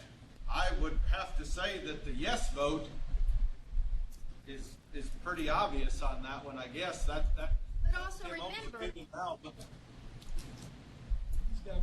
Go ahead. Oh, go ahead. But also remember, all the laws now, if for some reason one of them becomes in a bad law because we've outgrown it, we can't change that either. Well, but states' rights isn't about the idea of states' rights is not about our laws here. States' rights is an idea that has to do with the exchange and the interplay between state governments and the federal government. And that's what states' rights is about. I assume that's what the question is about, and correct me if I'm wrong. But when you as a state choose not to regulate an area of commerce, you are inviting the federal government to do so. By choosing not to allow regulation of new agricultural developments and agricultural industry, and it's just my opinion, I don't have anything to back it up, I believe we are inviting additional meddling from the federal government. I think voting no provides more mechanism for Oklahoma to regulate Oklahoma, and also on a more micro level, the interplay between municipalities and the state government we haven't really talked about much. But I make laws for the city of Enid. Doing this would limit every municipality's ability to pass laws, which is why Edmond and Oklahoma City and Norman and a bunch of other communities have just said, let's not do this. Please don't. The Oklahoma Municipal League has also come out against it. I would like to give Enid more flexibility and Oklahoma more flexibility by voting no. How does it affect your guys' ability to make laws? Sure. So the idea is that so we have zoning regulations in place for the city of Enid that say what you can or can't do within city limits unless you're grandfathered in. We have regulations on. Well, back up with me here. So we have them in place today. If this passes, I can't, as a city commissioner, change a law that would in any way infringe ag users or impact, by some argument, not just ag, your family farmer, but even the big ag folks in Enid. Secondarily, and the bigger issue for me as a city commissioner, is our water supply. We get all our water in Enid from well fields out east of town, out Cleo Springs, out that area. Sorry, apologize. I don't know how I did that. Out west of town. And our entire well fields, we have a big problem balancing the water that we send to the pipes. It's not by how much water a given well is pumping out, it's by how bad the nitrate infusion is. So we may have a well that pumps gangbusters, and we'd love to pump more water out of it, but because there has been so much nitrate infusion into the water table, which is really shallow, we can't use that. And that concerns me as a municipality. No, that's not debatable. That's our city That's engineer. a natural nitrate, and then way back. Oh, yeah. Okay, we have time for one more question, because that's time. We have one from Dr. Mackey and Woodward. Well, we have time for one more, and it's Enid's turn. Okay. All right. This question is addressed to Mr. Ohm and Holland. Why does the yes side choose to ignore that the Oklahoma tribes are against stated question 777? The Oklahoma who are against it? Tribes. Indian tribes. Native Americans. I know. I did not realize that the Native Americans were against it. I thought when Governor Fallin passed compelling state interest with the water, I thought that's what they were probably the most worried about. Man, if anybody, they've been here longer than all of us. Why would they not want to vote to prevent future regulations on farming and agriculture? I didn't realize that the tribes were so against it. I thought it was over the water issue. We passed House Bill 2446 that made water a compelling state interest. I thought that kind of took that out of the equation. For other reasons, I'm not sure why they're against it, and I don't know who the other one it was directed to, but he can have a turn. Yeah. The tribal, Oklahoma Tribal Association came out against it. Why? Because our Clean Water Act was passed after December 31st, 2014. And if this 777 goes into effect, everything after 2014, December 31st, 2014, is basically voided. And so therefore, yes. Water is a compelling Not issue after, already. not after, Yes, not it is. after. It was passed in 2015 at the state of Oklahoma. 2015. What did you just say? And everything after December 31st, 2014. And the state of Oklahoma passed a law in 2015 stating that water was a compelling issue. And pollution is beyond the state, even though we have a Department of Environmental Quality. I Not guarantee after if it's a 2014. pollution issue, Corps of Engineers and the EPA will be here. They regulate the water. Well, That's usually, beyond state of I think OWRB would probably disagree with that. Yes. They regulate wells much, and very much irrigation. so. They don't regulate pollution. Dr. Mackey, this is Palm Yeah. City, and we have a request here to hear Miss Sue's thoughts, because we see that she's trying to speak and we can't hear what she's wanting to say. Sure, Whitney, great. So, could we hear your thoughts, Ms. Selman, and then we will wrap it up with 2 minutes each of closing thoughts. How much time do I have? I'm thirsty. Well, I would a couple of things. I'm glad you brought up that on the bottom of state question 777, it says any statutes of political subdivision ordinances enacted before December 31st, 2014. I don't know what that means, but I do know the compelling water issue was passed after this, so why couldn't it be repealed? This doesn't protect the compelling water interest. I don't know why this is is in here. Can somebody tell me why this date is in here? What does that mean?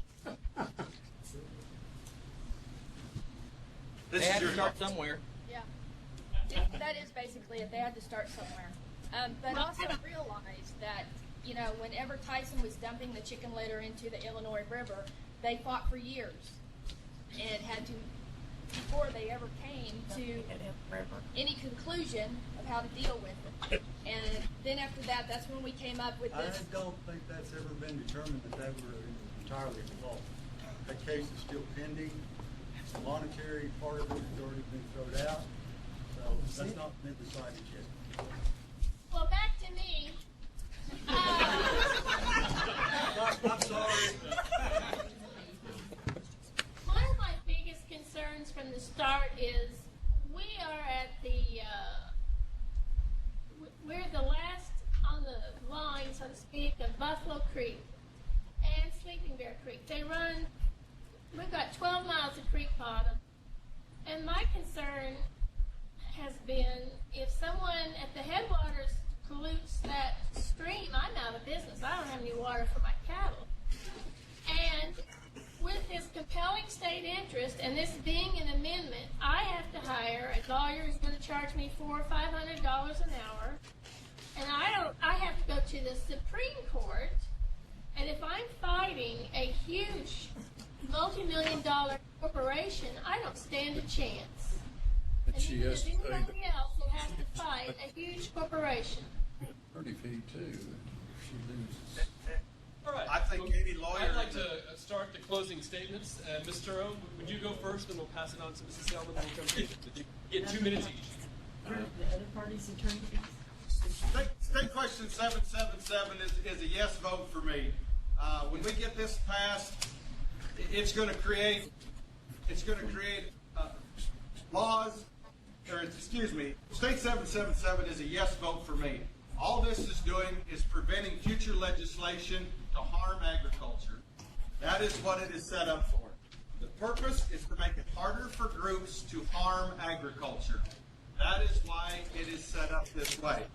We do not know what's going to happen in the future. We don't know that. State interest groups are in the state 12 miles north of us. They won a lawsuit there. Okay? If you don't think they're in Oklahoma, I beg you to do some research, because they are here. They raised $1.7 million during the Moore Norman tornadoes and gave back less than $107,000 to Oklahoma itself. Okay, they took that money and put it in their pockets to fight bills like this. It's not just the Humane Society that we're worried about. I'm worried about my kids being able to ranch.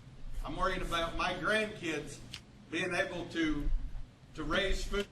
Oklahoma feeds 4 million people, and still 1 in 4 kids go to bed hungry. That to me says that we need to produce more. We need to be able to produce more. There's no reason for a child in Oklahoma to go to bed hungry, let alone with the millions around the world. Some of the opposition tonight says that we're commodity producers. I produce wheat. I produce jobs for the elevator. I produce truck driving jobs to the flour mill. I produce flour milk from the flour mill. Jobs there, truck drivers to the store. I allow a 16, 17-year-old kid to stock. I allow a 16 or 17-year-old kid to stock shelves on the weekends, so that you guys, when you want a loaf of bread, you can go get it at the store. I've produced a lot of jobs with my bushel of wheat, being a commodity producer. Well, I'd agree. You know, our way of life is under the gun. Some of these out-of-state interests, and they want to put us out of business. I also think that we are under the gun with big corporate interests that we can't afford to fight. And I would like to be protected. I would. I'd like legislation to protect family-operated businesses in this state, not corporations. I think that this is poorly written legislation, and and I've seen this before, House Bill 828 in 2010 got to the governor's desk because it was at the last minute. It's very cleverly written. It would have given every single out-of-state utility in the United States power of eminent domain in Oklahoma without compensation to landowners. And it was fortunately vetoed. But that's the kind of thing, if you don't have a lawyer that understands legislative law, constitutional law, it's hard to interpret legislation. It can be very deceptive, and I think this is very deceptive, very misleading, very unclear, leaves a lot of things to be answered, and I think it needs to be redone. I'm not against protecting us, but not with this. I believe the gentleman that wrote it is a lawyer. I believe Scott Biggs is an attorney. Doesn't mean he's a good one. Oh, I agree.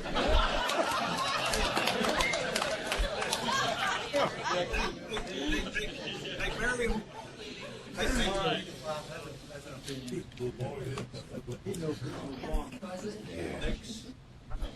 Okay, we're going to switch to the final thoughts here. Anita, Mr. Zell.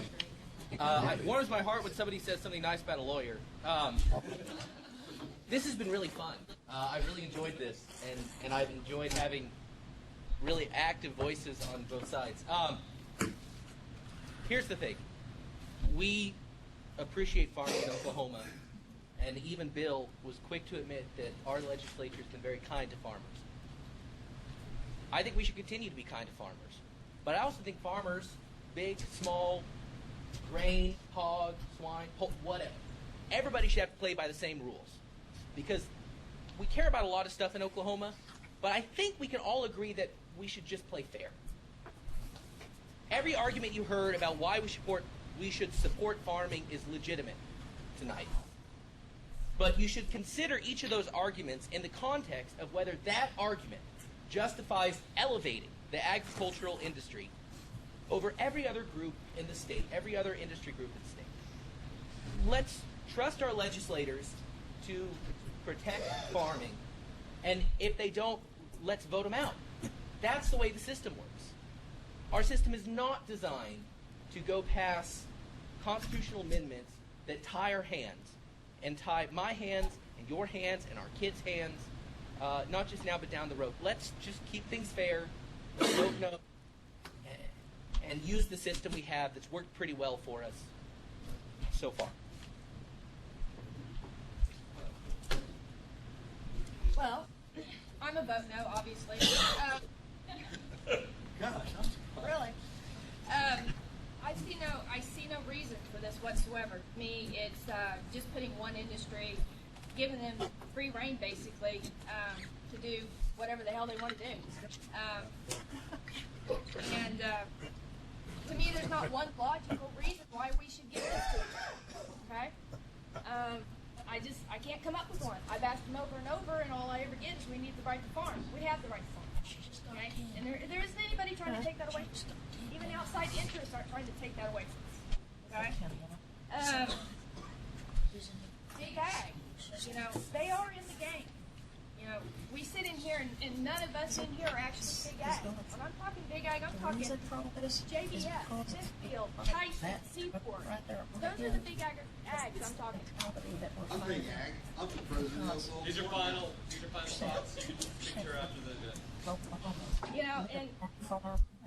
And that is that really what we want in our farming? 98% of the people that have an attitude like that. These family farms are family farms, and they want to keep it that way, and I get that. But this isn't the right way to do it, not whatsoever. Like I said, if we give this to one industry, the agricultural industry, not a farmer, not a rancher, the agricultural industry, okay, then what's to say oil and gas doesn't want it next year? What's to say any other industry doesn't want it the year after that? What's to say Koch brothers out here doesn't want free reign? Who's going to stop them? Because we've already given it to one industry. For what reason? Sorry, that's my thought. Vote no. Thank you. This is going to boil down to choice, obviously. We can vote no, or we can vote yes, and that's the way this system works. The reason I would vote yes is because I think it's the right thing to do. I obviously think agriculture has over the years proven that we're an industry that feeds the people, whether I'm a commodity producer or a locally sourced, I don't know, are you organic? Yeah. Organic producer? The question is about choice. Whether you choose to do it that way or not.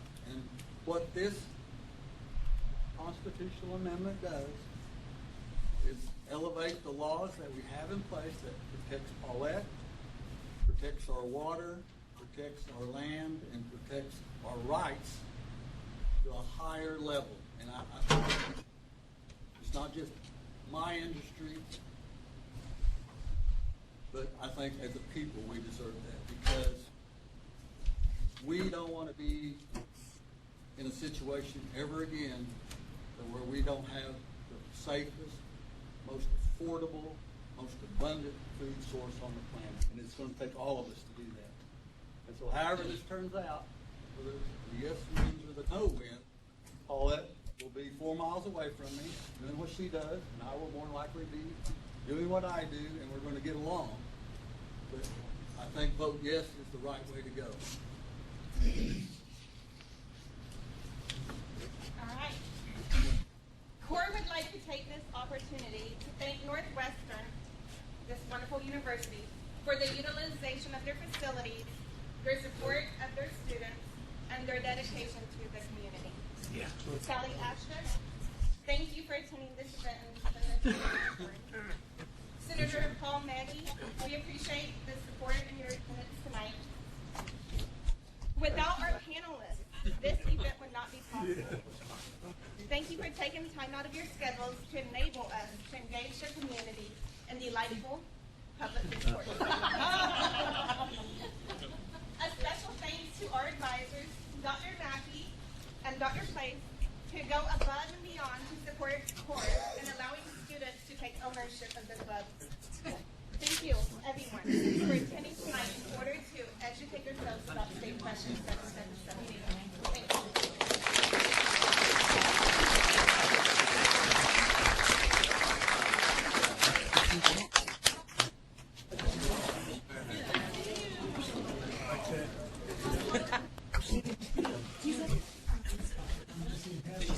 We would like to encourage anyone to hang around and talk with the finalists, talk with each other. Well, I'm trying to think where I'm going. Reserve the room until 8:30, but I don't think there are any other classes.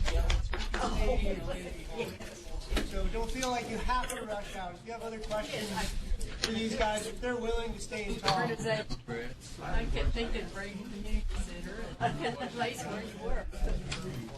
Yeah. How did I determine what question to ask? First of all, I'd love to see if we went to all of the panelists. Take those questions first. I put a couple of questions on the pile because they were asked on the site.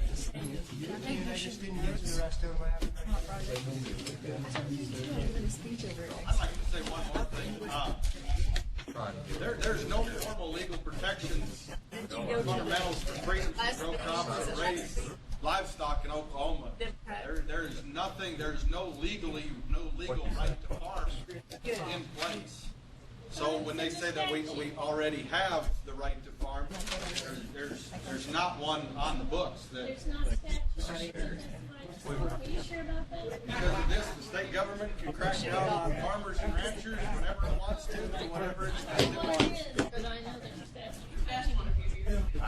We did, and it is.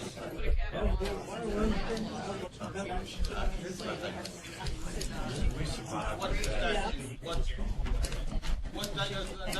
That's a nuisance law. That's not guaranteeing us a right to farm. Nuisance laws. It does. Making too much noise. How you doing? Yes, I thought they were quitting.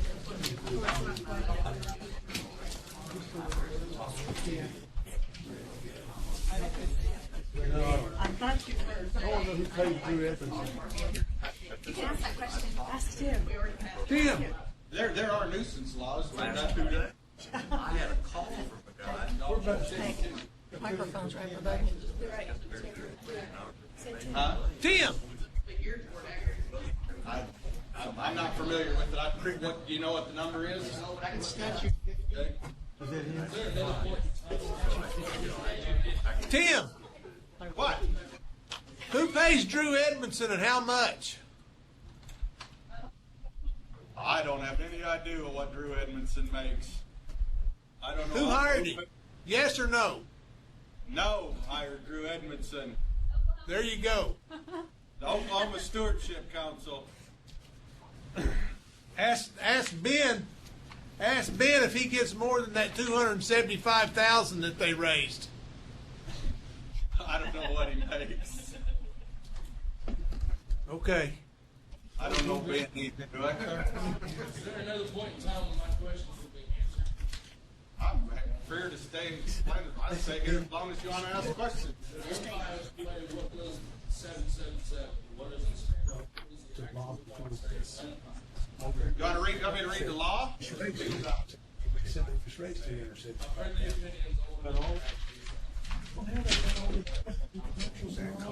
This measure adds Section 38 to Article 2 of the Oklahoma Constitution. The new section creates state constitutional rights. It creates the following guaranteed rights to engage in farming and ranching: the right to make use of agriculture technologies, the right to make use of livestock procedures, the right to make use of ranching practices. These constitutional rights receive extra protection under this measure, and not all not all constitutional rights receive. This extra protection is a limit on lawmakers' ability to interfere with the exercise of these rights. Under this extra protection, no law can interfere with these rights unless the law is justified by a compelling state interest, a clearly identified state interest of the highest order. Additionally, the law must be necessary to serve that compelling state interest. The measure and the protections identified above do not apply to and do not impact state laws related to trespass, eminent domain, dominance of mineral interest, easements, right-of-way, or other property, and any statutes and political subdivision ordinance enacted before December 31st, 2014. Is that how your ballot reads it too? We just haven't seen one of those. Oh, okay. In my opinion, what this says is, at my ranch, we're going to brand calves in the spring, and we're going to vaccinate the calves for health, and we're going to brand the calves, and we're going to castrate the calves. And this is saying that I don't have to anathematize, I don't have to have a veterinary present to do practices that have been around. I'm guessing the Selman Ranch works its calves, correct? Yeah, but we anesthetize. You do? Holy cow, do you have a veterinary present when you do it? No. This We just knock it in the head for a minute. There you go. It's So voting yes puts a protection against unnecessary mutilation. absolutely. Thank you for the question. Yes, ma'am. What's the catch?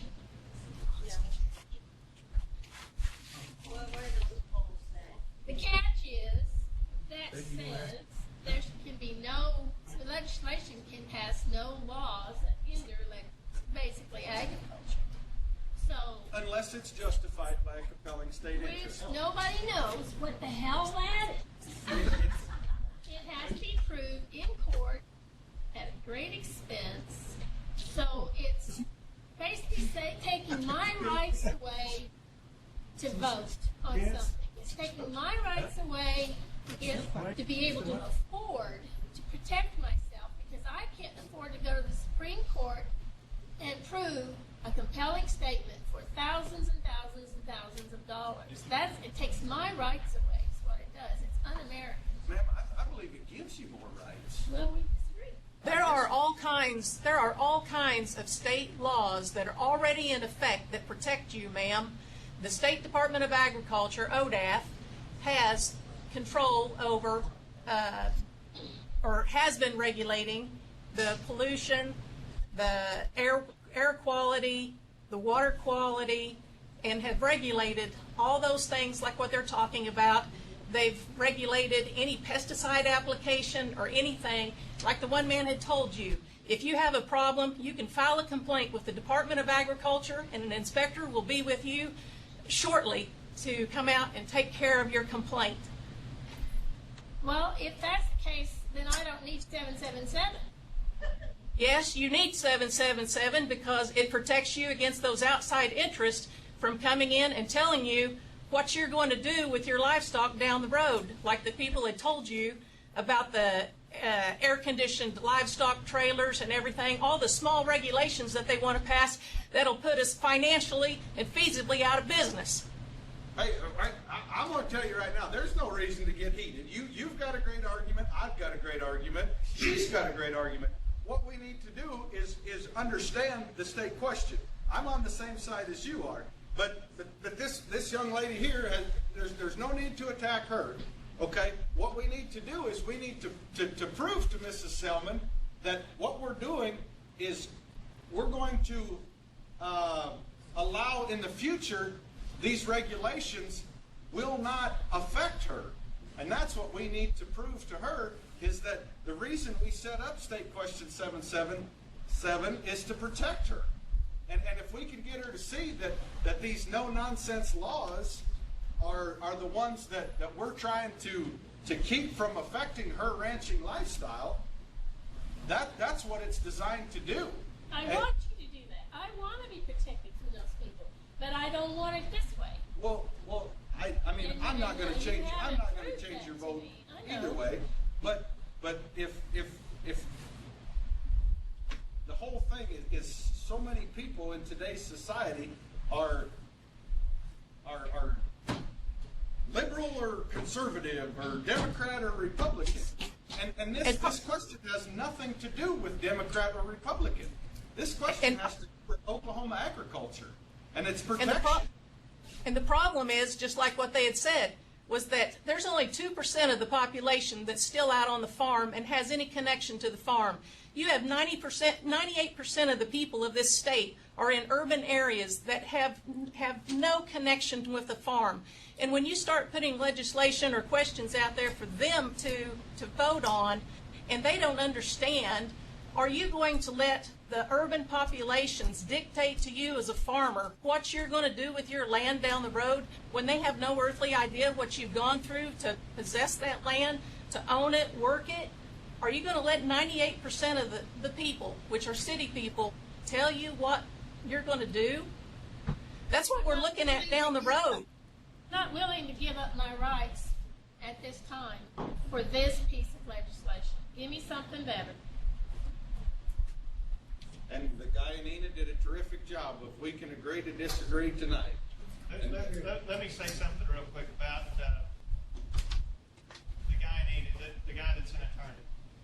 It's nothing against him, but if you're in the business of litigious activities, if you're an attorney, anything, and it doesn't matter if it's agriculture, oil and gas, if you see the language, like he said, compelling state interest, that means that for you to bring a suit or be involved in a suit, you're going to have to really meet a high standard.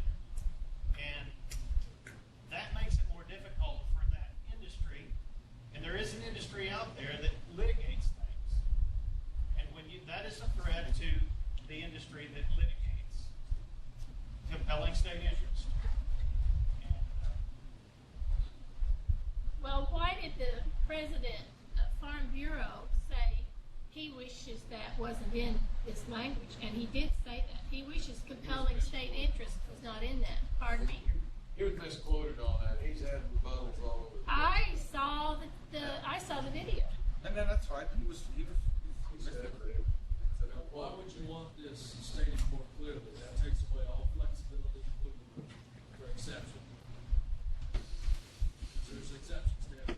I cannot vote for any amendment that says the legislation cannot pass any laws. I can't do that. I'm not going. They can continue to pass laws, and it says that, as long as they're scientifically based. If it's a law that's... Can I put this around a little bit? You're talking about Oklahoma legislature passing laws. Okay? What if there's an amendment to the Oklahoma Constitution that says that there has to be a compelling state interest to propel us as a state to do anything? That's that layer of protection we have from the federal government. Is this not right? And I had a question that had to do with states' rights. Does this, a vote yes on 777, does that strengthen states' rights, or does no vote strengthen states' rights? Could I have both of you answer Well, that? I'm probably not qualified to say anything about that, other than I have been told that this opens the door possibly for the federal government to come in, and that's all I know. That's what I've heard. That it could require them to step in, and we don't want that. What's your opinion on that, Tim? It strengthens our rights. That's the way I see it. That's the way I see it, is it strengthens our rights as a state, because we've put these statutes into effect that says without scientific law, you can't come in here and make up rules as we go. That's how I see the law. That doesn't strengthen your rights as a state, that strengthens your rights as an agriculturalist. Wouldn't It it be doesn't nice? strengthen my rights if I want to say, whatever chemical you're using is polluting something. But that's regulated by the federal government already. Let's take this another direction, because she said agriculture. What if, with the healthcare industry right now, would have loved to have had an amendment when did Obamacare go into effect? 2 years ago? 2 years ago. Would they have loved to have had an amendment that said that we're not going to have an outside mandate imposed on the state of Oklahoma that's going to result in a 76% increase in premiums, unless there's a compelling state interest, because people in Oklahoma do not want that. But it was mandated on the state of Oklahoma, and that's the healthcare industry. We're talking I about... don't think you can stop the law like to pass with a level. That's where I'm getting to with states' rights versus federal government. Their states have the ability for a state to defend itself against federal regulations and make sure I mean, whoever said that all the time. And if we weren't able to defend ourselves, all them states wouldn't have tried to sue Obamacare to get out of it. Yes. I mean, that's the states having the right to defend themselves. That'd be a great example of it. Well, to me, this in general. was an amendment to the Constitution Because because they don't want anyone to be able to change it. That's what I'm saying. Whoever said They made don't that want it statement, amended. They don't want it they can't talk for all the taken time. away. They want it written in Because, stone. like I said, And when it's in the most tribes Constitution, you can't automatically really change it. against And I any think more that says a federal. lot. That's pretty tedious. regulation. Yeah. Yes. Go ahead, Pete. And that's what's so misinformed.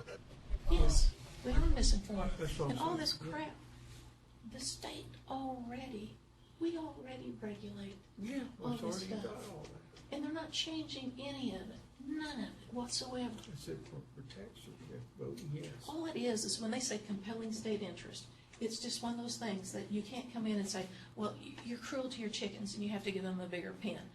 Okay, is that for the betterment of the state? Will that make you more money? They better go to Arkansas and look what they got going on there.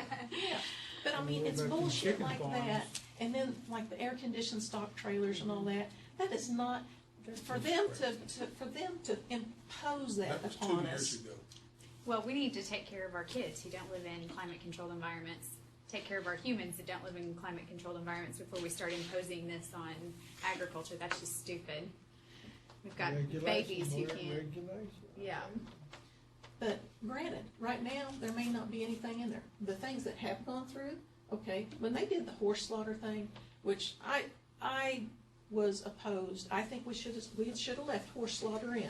Because how many cases have you seen on TV about animal abuse since they passed that, because there's nowhere for people to go with these unwanted animals that could have gone to slaughter, been processed, humanely slaughtered, and gone to process, rather than standing out in somebody's dirt lot, eating sticks, starving to death. What's more humane? They should have left horse slaughter in there and that stupid cockfighting thing. So what? That was another thing that was imposed upon us. If we'd have had this, we could have still been fighting our chickens. But I mean, look. That was one of our first states, was a chicken fight. I just want you to know that. But it's like you take away so many things that you're trying to protect somebody. You're trying to protect everything. You got to protect this and you got to protect that. Well, bullshit. It ought to be. Sometimes it gets down to the survival of the fittest on some stuff. And if you take away everything, if you try to protect everybody from everything, then what you're going to end up with is a bunch of drug addicts and everything else, because there's nothing for these to put their interest into, or to. It just. Oh. That's why I'm giving my speech over. I'm going to give a speech over why, like, vote yes next week, and like she videos it and stuff, and like her husband's a Farm Bureau guy, so I don't know if it'll ever like get on Facebook or anything like that. But I'm going to talk. I'm not going to like go. I'm going to go up and be like, I'm a farmer's daughter, but I'm not going to stand here and tell you all the reasons why you should vote yes. I'm going to help you understand why the reasons people are saying vote no aren't the correct aren't valid reasons. I haven't wrote it or anything yet. The Department of Agriculture. We have Animal Industry Division, which looks over the health and well-being of animals. They're the ones that pull the blood at the fairs. That's your puppy mill people. That's the puppy mill people. Okay, they look over the animals at the fair for pseudorabies and all those kind of infectious outbreaks. Then you have the Department of Environmental Quality. You have the you can get on our website and look at it. Then you got Consumer Services, which was us. But over the years, it's like out at Alfalfa County Feeders, before he went out of business, he was always laughing because he said, I've got the best bunch of inspectors that come to mind. He says, I have 3 women that come and call on me, because there was 3 different ones of us. Ada went there, I went there, and someone else went there. He had 3 inspectors on his property on a monthly basis. 3 inspectors. In feedlot. Wow. That's a lot of inspectors. Every feedlot. 3 inspectors every month. Every month. How big was his operation? Oh, hell, I don't know. What, 10,000 head maybe? I was going to say 15, but 15,000. Well, it's in Chicago, back in the 20s, was that? 15,000. That's. They had all the regulations. But as far as what you see on that, TV about them, all the affluent coming out and all of that stuff.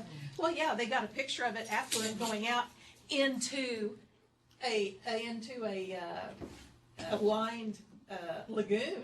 Yeah, you're going to see that once in a while. It's going into a holding lagoon. Then after that's all stirred and aerated after a while, the clean waters, or the waters that separate off of it, they pump it out through an irrigation system and they fertilize fields with it. You cannot fertilize to the point of runoff. It can only go out until you reach the point of saturation, and then it has to move. If it looks like rain, then you have to cut back on the water, because you cannot pollute. It cannot leave their property. Then after they dry one lagoon off, they can let it completely dry off, then they can scrape the solids out, and those can be land applied. If they're land applied, they have to be incorporated within 24 hours. All this stuff. And as far as the chicken litter, all of that stuff, that was never dumped into Illinois. What you had was where they put it on too heavy on some pastures and things, and then it had leached out.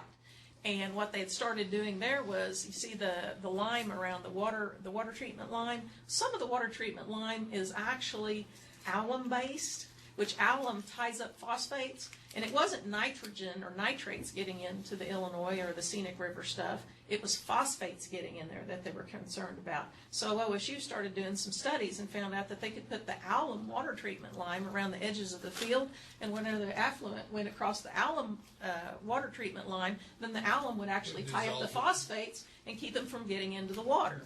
So all that stuff was taken care of. All the chicken litter, it goes into compost. They've even hauled the stuff, they've given subsidies to haul it over here. Rick Jeans, Don Jeans had hauled truckloads of chicken litter over here to Tonkawa and Land Incorporated. And it has to be incorporated within 24 hours.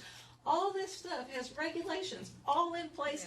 None of it's changing. All this thing is simply doing. They should have you on the panel so you can explain that. All this stuff is just simply keeping PETA, Sierra Club, and all those from coming in and putting in laws that bullshit OS laws. has like a $3 million setup with their water that they do. Like I went and did it, and they do like all of the businesses that they do, and then they clean, and then they